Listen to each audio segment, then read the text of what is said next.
let's talk shoes.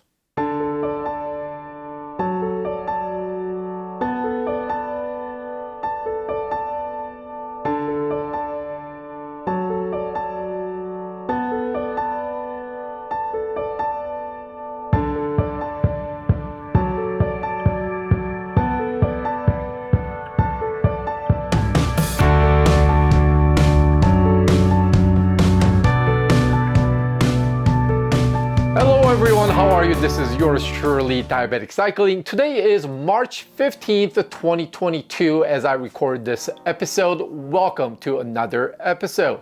Those of you who have been asking me, messaging me about the Factor Austro VAM and the Pinarello Prince review, those are coming very soon.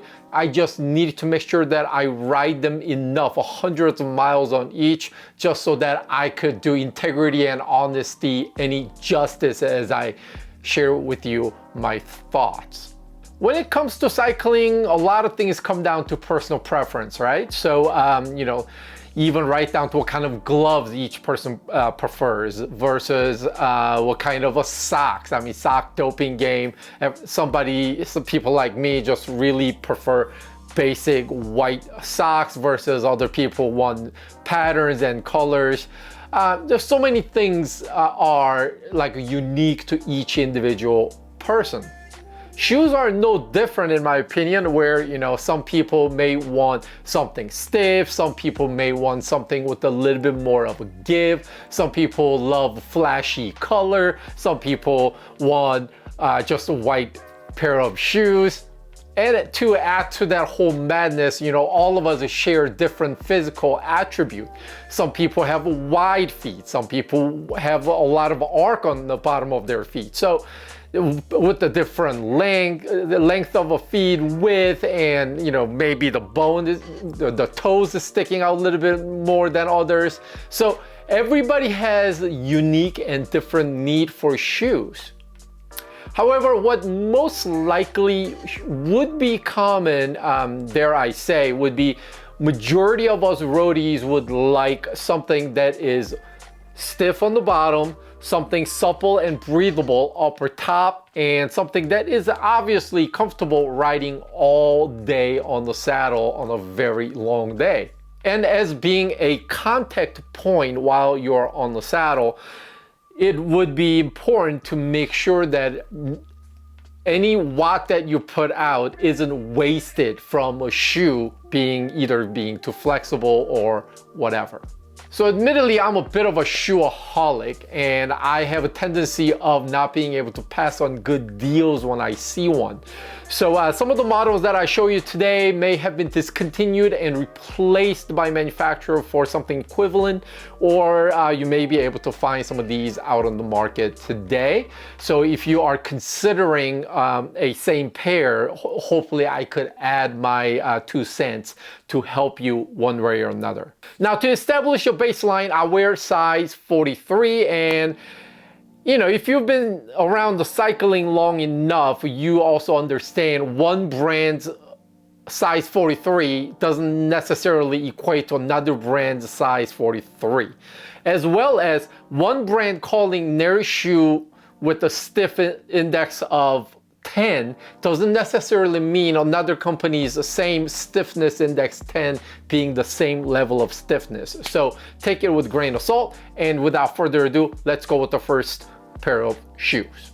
Okay, so the first pair would be my Suplex, or is it Supplest? I don't know how to pronounce it, but Suplex Road Pro. So this pair is, so speaking of stiffness, this pair brings stiffness up plenty.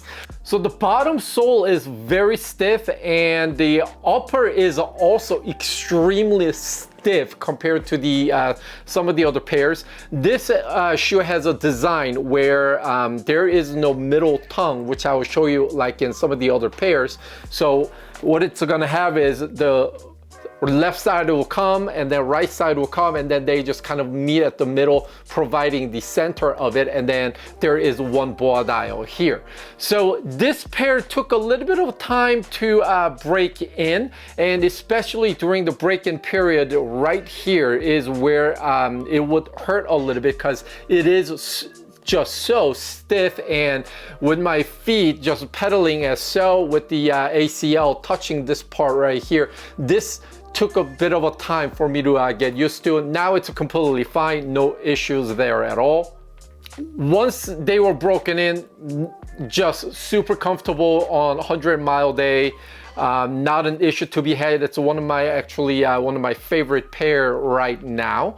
And something compared to the other pairs, the rear heel cap isn't something that is replaceable. So there we go. So take that for what it's worth. And then I don't know if you could hear this, but the inside is, it has this material on the rear side here that is somewhat different than rest of the inner. It's kind of viscosity type of tactile feeling. Anyhow, so unlike with the other shoes, even with the one bois dial, with its lacing system, gives you plenty of a very tight fit that you could adjust comfortably. Next pair is Physique R1 Uomo from many years ago. So as the shoe, you could probably tell from the shoe, these have been with me for a very long time. Now, I will be showing you a lot of pairs of shoes today. However, road cycling shoes aren't like your regular shoes where you're not really going to have a lot of wear and tear unless you know, you are prone to scuffing the top and ripping somewhat. But most of them are going to be leather, so I don't even know if that's going to be true. Now, the bottom of the sole, really the shoe actually doesn't touch the bottom, right? It's the heel cap and the cleat that's going to make contact with the ground or any type of surface where the wear is going to happen. So long as you could actually change the cleat and the heel cap, you could theoretically keep a pair for a very long time. Now, that said, like I showed you earlier, some shoes don't come with the heel cap that is replaceable. So, you know, at that point, you may have to change out that particular shoe. Now, this pair has been with me for a very long time. Now, first couple, maybe about first year or so, maybe even first couple years, it took a while for me to get used to these shoes because this right here, this part, was hurting me a ton when I was not pedaling. So having the shoe on, if I'm pedaling, there was no issue at all. There was no pain. However, if I'm on my foot on the ground, say I'm stopped at a, you know, cafe or gas station or whatever, then I would have to literally undo the shoe just so that this part wouldn't grab my feet so tight to a point where it would actually really hurt. So I would make a habit of, you know, when I was dismounted from the bike, I would make a habit of just kind of undoing the shoe so that my feet have a little bit more room inside so the pain would go away. However, many years after, that problem no longer exists. These are now very comfortable, and to a point where a couple months ago when I went to Mauna Loa, the island of Kona, Hawaii, to have that epic day on the saddle, doing 13,000 miles in one climb, I took these shoes because these were comfortable and I trusted the shoes to give me comfort all day long. And so obviously broken in. So having said about the whole pain issue earlier, the shoe definitely isn't any narrower than other shoes. So I don't understand why that was happening. So, and like I'm gonna show you in my other Physique shoes, it's not the Physique's design or whatnot that would have given me that pain, but you know, who knows? Just like the pair I showed you earlier, it also comes up with the one side, and then this side also comes up, and then they overlap, giving you the center. All right, so by now, with just two pairs of shoes that I showed you, you probably have figured out that I prefer really wide shoes. So here's the next pair, and these are CD Genius 10 shoes. So I bust these out only on very special occasions. And earlier I said I wear size 43, and this is one of those shoes where I had to size up to make sure that get good fit. So these are 43 and a half, and dare I say I could have probably even ordered 44 before and still have been okay. So CD obviously is one of the very, very top names in cycling shoes. I actually am more familiar with their line because of my days from riding crotch rockets, AKA rice rockets, whatever you want to call it. And this particular model, Genius 10, isn't actually their top of the line model. Don't they have like a Shot or some other models that are upwards of $500 a pair that would be considered their top of the line?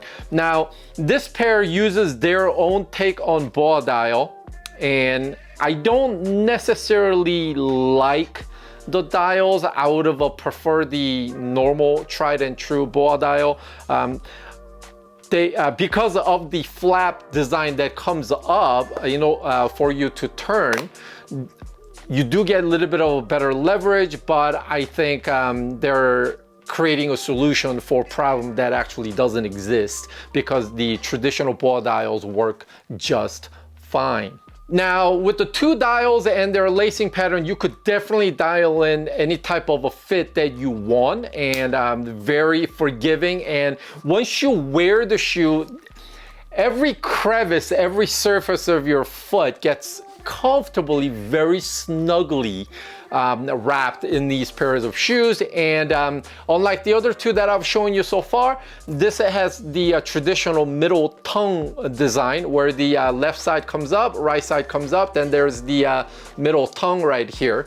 Now, some of you may find it a little bit uncomfortable at beginning during the break-in period where the tongue right here rubs against your foot, the top of your foot, where it may feel a little bit uncomfortable.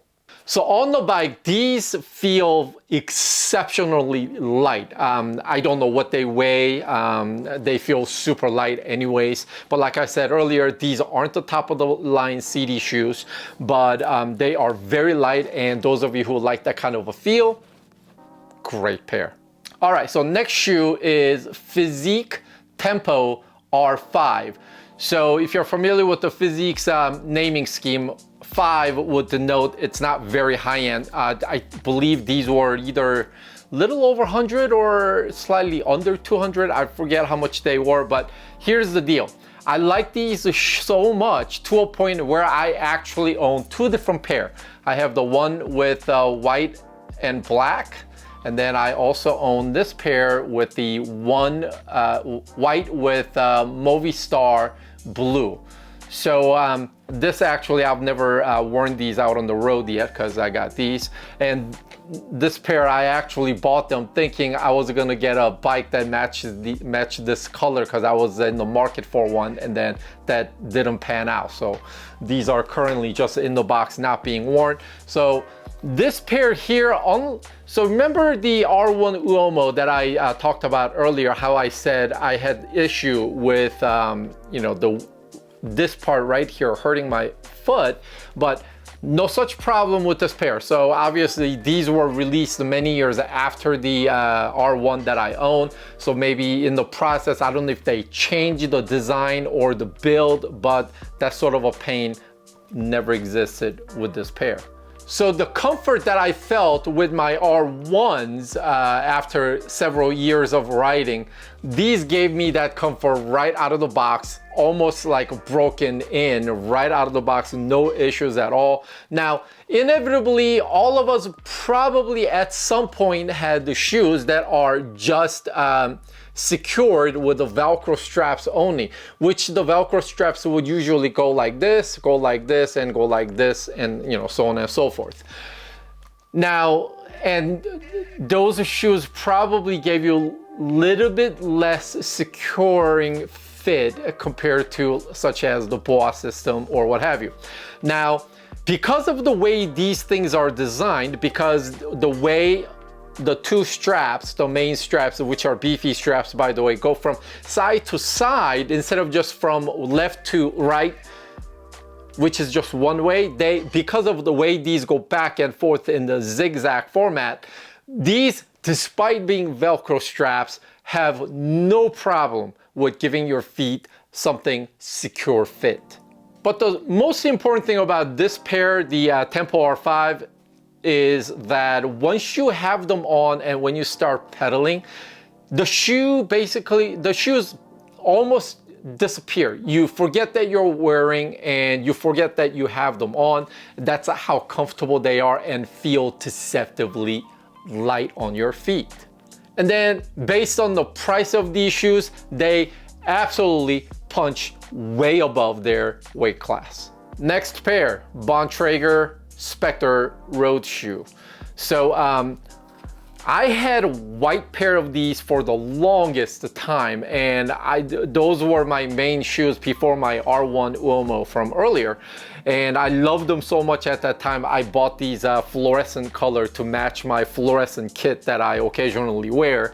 I don't know if it comes down to the fit of the shoe or the shape my feet are and how these conform to the shape of my feet, but these are very, very, very comfortable, which again explains why I owned 2 pair of these and still this pair here. The fit is awesome, the build is awesome. I feel comfortable on long days, and while the bottom sole gives you all the stiffness you need, the upper leather is very supple, very comfortable. Between the front Velcro strap and with the one single ball dial, the fit you could dial in pretty much any way you want, and very comfortable shoe on a long day, never harsh, just all day comfort aplenty in this pair of shoe.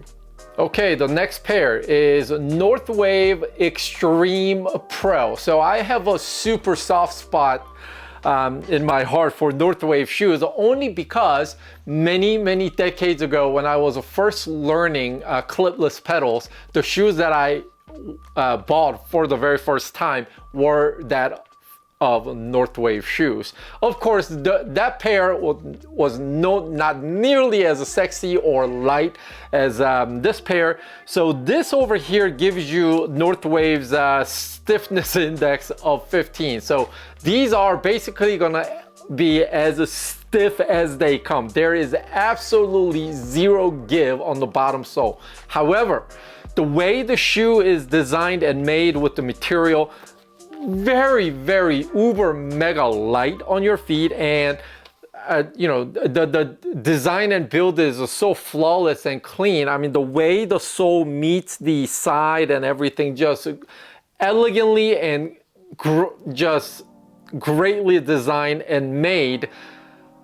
I'm not sure if there would be a lot of shoes that could actually beat these in terms of aesthetics, but most importantly, how they feel on your feet. So you put these on, it's like a thin pair of sock that you're wearing. You don't feel like you have any shoe on. They also feel very snug on your feet, just wrapping your feet, just almost like a custom pair of shoe. Now that said, the securing mechanism are these 2 dials, and they work like ball dial for the most part, but it's their proprietary design where they have a very low profile. The dials themselves, they're very, very thin, and to release the dial you need to pull on this tab right here to release the lacing from the ratcheting mechanism. That's how they will release. Again, just like the CD's dials, I think again we're creating a solution for problem that don't exist. I think I would have rather just preferred the normal ball dials here, but be that as it may, the fit is superb. Like I said earlier, they are very light, mega stiff, probably one of the better shoes that I own. And again, this pair also comes out only on very special days, only on very special rides. And just like the other pairs, it does not have the middle tongue like the CDs. So it comes up with the right side upper, left side upper, they overlap, and that's how it gives you the center right here. All right, so full carbon sole, beautiful shoe. Next pair would be Specialized Torch 1.0. Now, as the model number 1.0 denote, these are the most basic bitch version of shoes from Specialized. And however, don't let my snarky remark give you any bad impression of the shoes. These are excellent shoes, especially for the price. I got these at $99, so you could still find them around $100, $110 or so. When it comes to dollar per value ratio, it's going to be pretty hard to beat these shoes. So many years ago, I also owned another pair from Specialized, which would be at the same level as these. That pair fit so great, so comfortable, and this pair is no different when it comes to fit and comfort.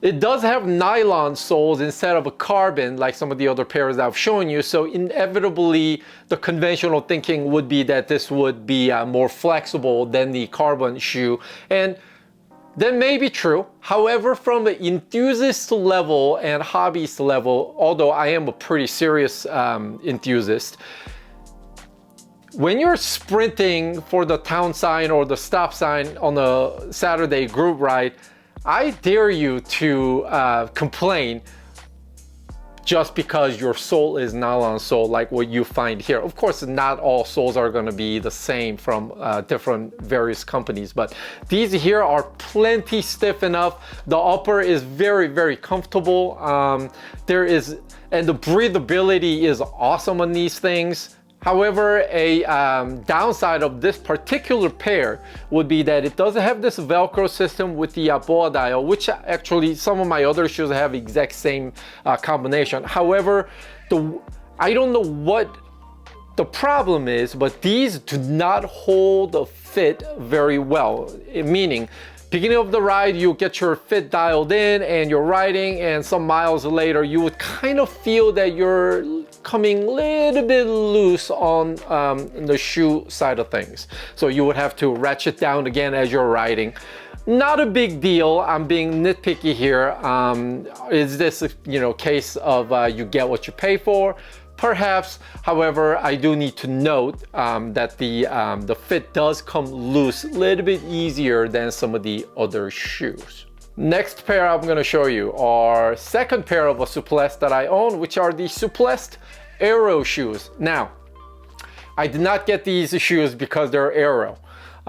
For me to say that there is some kind of a marginal gain to be had from an enthusiast, a hobbyist level by wearing something Aero shoes, that is asinine.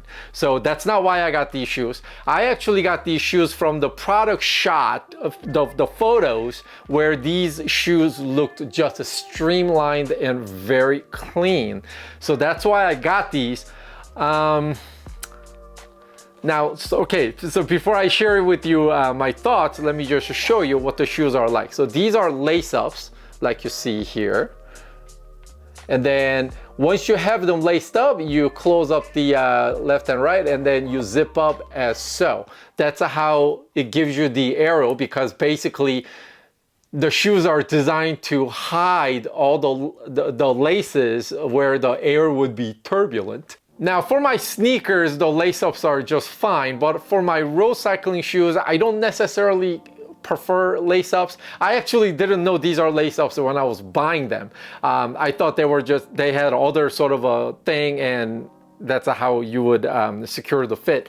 Anyhow, the upper is just really great looking leather, and because of the coating on the outside, you could wipe them off very easily. They are very breathable, which I like, and the carbon sole, mega stiff. I mean, no give at all, and obviously upper is very supple, as you can see. And just like the other Suplex shoes, the bottom heel cap isn't something that is replaceable. So like I said earlier, I didn't get them for Aero. I got them because of their white and the sleek appearance. However, when you actually wear them, the appearance is a little bit different than what the product photos looked like. So they don't look as nice when you have them on because of the added height and the way the upper flaps cover the laces. They don't look as streamlined as I was led to believe.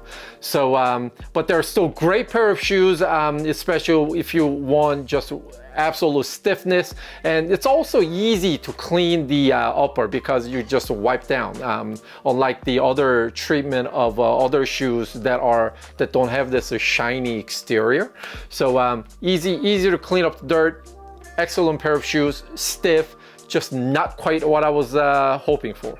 Next pair, Northwave Extreme GT. So these are one step below the Extreme Pro pair that I showed you earlier.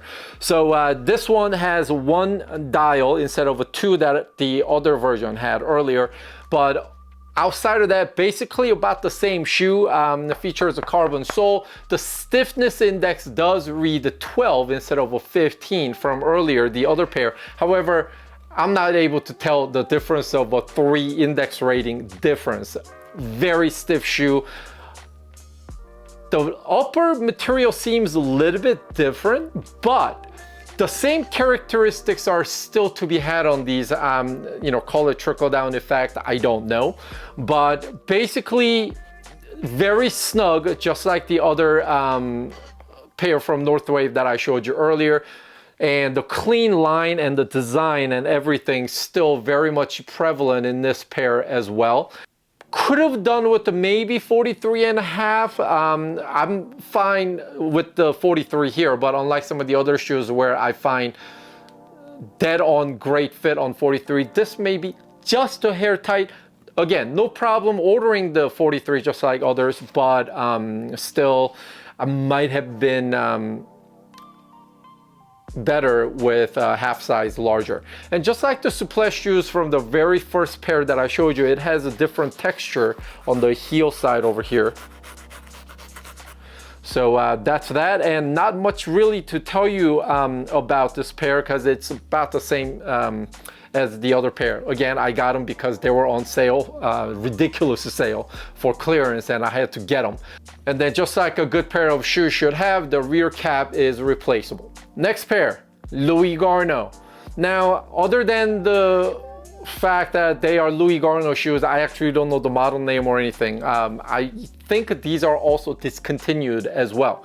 So the reason why I have these, so my buddies and I go out on these all-day epic rides, even though on road bikes, or sometimes we are out in a muddy area, dirt area, non-paved area. I mean, we are, once we did Eroica, the whole dirt section, long, miles and miles of dirt with a single track, and we did that on road. And basically all, you know, me, as you could tell, being a white shoes sucker, my shoes were just coming home just absolutely destroyed. So I got the black pair just so that I could have a non-white pair to go out on, knowing that I'm gonna be out on a rough terrain.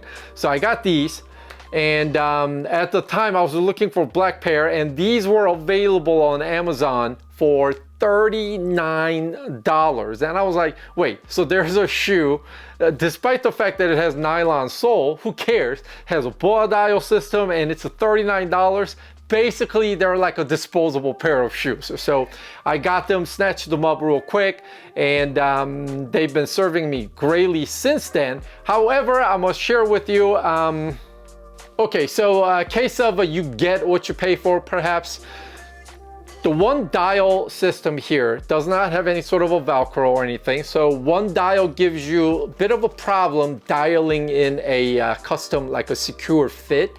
Also, they don't hold the fit very well. So after a bunch of miles pedaling, you are having to re-ratchet to get the fit again.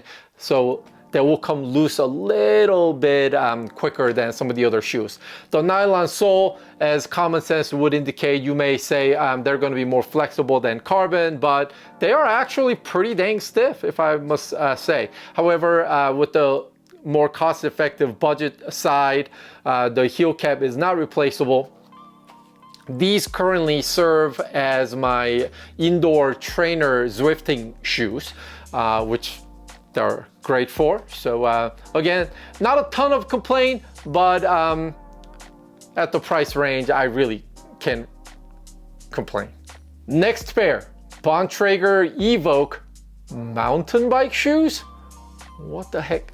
All right, so most of my homies that I ride would know that I actually do not ride anything that is not paved because of the mental scars that I've suffered from years of being out there with my homies on these rough terrain. Like I told you earlier, we did single tracks and a bunch of things on road bikes on 25 mil tires, slicks. So I have bad memories. I don't want to go revisit those. So I actually don't like MTVs at all. Now that said, I recently got a Canyon Grail 7, which I'll link right here. I did an unboxing video at some point. Which I'll have a review for that too as well soon. So I did not want to put on a road, I didn't want to put on road pedals with the road shoes, so I put on, what is it, Crank Brothers Candy 7 pedals on there, which meant I had to go get mountain bike shoes to get the cleats on and ride. And obviously I didn't want a white pair of shoes, being that I was going to be on dirt road and such. So these, based on my positive experience from Bontrager road shoes, I knew I could have ordered 43 and the fit would be just fine. So I ordered these, and I wasn't looking for anything fancy either because, again, number of miles that I ride on dirt road, not that many, especially these days. So I just wanted something that is cost effective, and these were somewhere between $100 and $200. I don't remember, but probably a little bit heavier than you would like, but you know, I'm not racing these things, so it's fine. And the shoes fit great, and it's a little bit of an anomaly to show on my channel since I don't really ride on dirt, but I do have a gravel bike and I do run these mountain bike shoes, and they are awesome. And despite having one bar dial system, the fit is great, secure, holds it holds very well, so really no complaint at all. And then to wrap up this episode, I actually don't have this pair with me. It's at my other place. I recently bought DMT KR3 shoes, which I didn't know at the time when I was buying them. Again, this was a pair that I grabbed because they were on a stupid sale. And I got them, and when I opened up the box, they were knit upper. And I never owned any knit shoes. So I put them on thinking, what are these going to be like? But I was pleasantly surprised. The shoes are very light, and KR3, so they're not the top of the line. I believe top of the line is KR1 or KR0. But so the model that I own are middle of the road type, kind of mid-grade shoes for that particular design. And boy, they are light, they are snug, and DMT, I mean, they make fine shoes. Most of you all know. And I was very pleasantly surprised, very stiff, very comfortable with the whole knit top, rapidly becoming my very favorite pair of shoes. All right, so that wraps up a very lengthy episode where I'm just showing you all kinds of shoes that I currently own. And hopefully there were some things that you found useful, hopefully. All right, so if you like this kind of content, please do give me a like and subscribe, and ask me any questions in the comment section below for any pair of shoes that I own or something you may be considering. Hopefully I could help you one way or another. All right, so that wraps up for this episode, and next episode will probably be a review video for one of my bikes that I recently obtained. So that is it. I've been Diabetic Cycling. You've been awesome. Until next time, you guys all take care and be good humans. DC out.